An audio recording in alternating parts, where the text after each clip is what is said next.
regardons l'effet de l'exposant sur le sinus. Hein, ici, nous avons une fonction sinus avec un exposant, donc n, qui est dans ce cas égal à 1, et donc on a notre fonction normale sinus.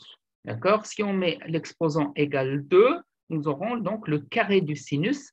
Donc, comment se présente le carré du sinus au niveau, au niveau graphique? Eh bien, voilà. Vous voyez que les courbes se sont serrées, d'une part, et d'autre part, elles sont montées au-dessus de l'axe des abscisses.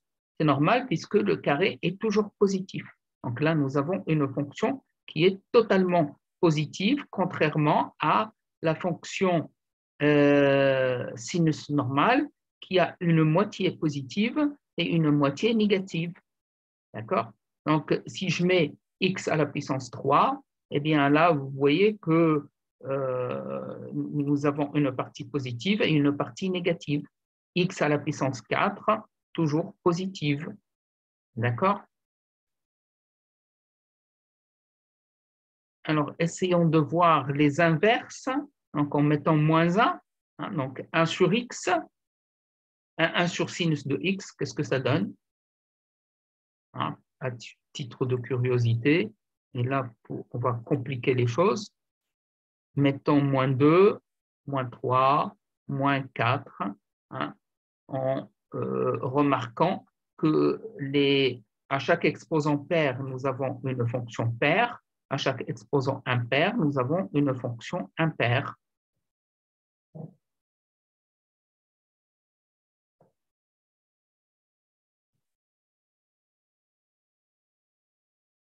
Alors maintenant, voyons l'effet des éléments secondaires hein, qu'on a rajoutés, hein, qui correspondent donc à Bx plus C.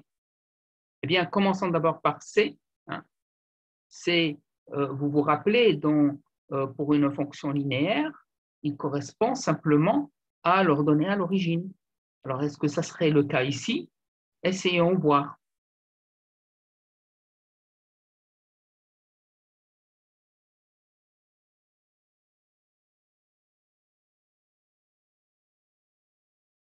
Vous voyez, c'est bien pour la fonction parabolique. Regardons pour la fonction inverse.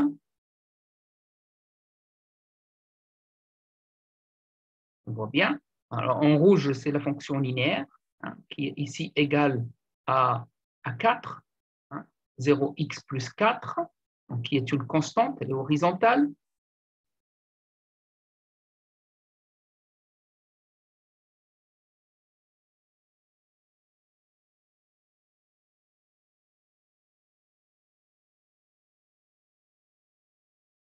Vous voyez que donc C correspond justement à l'ordonnée à l'origine, hein, quand la fonction a une origine, hein, quand la fonction justement croise l'axe des ordonnées. Hein. En l'occurrence ici, elle ne le croise pas, mais en fait, elle est, on va dire, elle est axée sur l'axe justement qui correspond à l'horizontale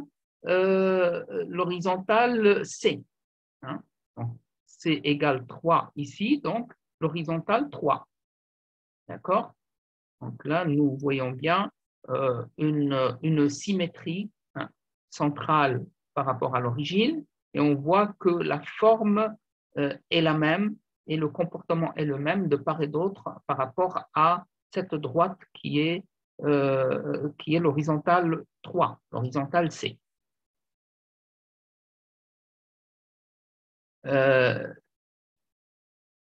Remettons C à 0 et voyons d'autres fonctions. On va voir la fonction sinus normal, comme ça. OK. On voit que c'est une fonction qui a une origine, d'accord? Hein, quand x égale 0, sinus de x égale 0, donc y égale 0, d'accord? Donc on va voir si C bouge. Eh bien oui, là on voit bien que l'origine donc monte et elle est toujours sur cette droite horizontale qui correspond à l'équation, à la droite d'équation, hein, C, Y égale C. D'accord? Donc, que ce soit positif ou négatif, ça revient au même. Il n'y a pas de différence. Alors, pas la peine d'essayer toutes les fonctions. On va prendre une logarithme et une exponentielle et on va voir est-ce que ça fait la même chose? Eh bien, ça fait la même chose. D'accord? Donc là, nous n'avons pas d'ordonnée à l'origine. Si, pour l'exponentielle, nous avons. Donc, quand exponentielle de 0 correspond à quelque chose, par contre, le logarithme de 0 ne correspond à rien. D'accord? Donc, pour l'exponentielle, nous avons une ordonnée à l'origine.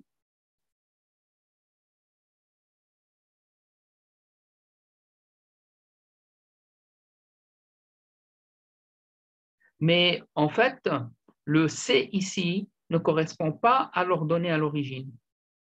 D'accord? Le C, c'est 0, 6. Eh bien, c'est ce point-là. L'ordonnée à l'origine, elle est là. Elle est équivalente à 1,6. D'accord?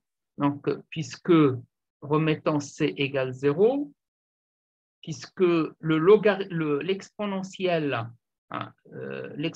base 10 de 0 égale 1. Elle n'est pas égale à 0. D'accord? Donc, initialement, le logarithme, son ordonnée à l'origine, n'est pas égal à 0. Elle est égale à 1. D'accord? Donc, si on rajoute un C égal à 1,8, évidemment, on doit rajouter 1,8 à 1 pour obtenir l'ordonnée à l'origine, donc qui est cette fois-ci égale à 2,8. Eh bien, la suite dans une autre vidéo. Merci de votre attention et à bientôt.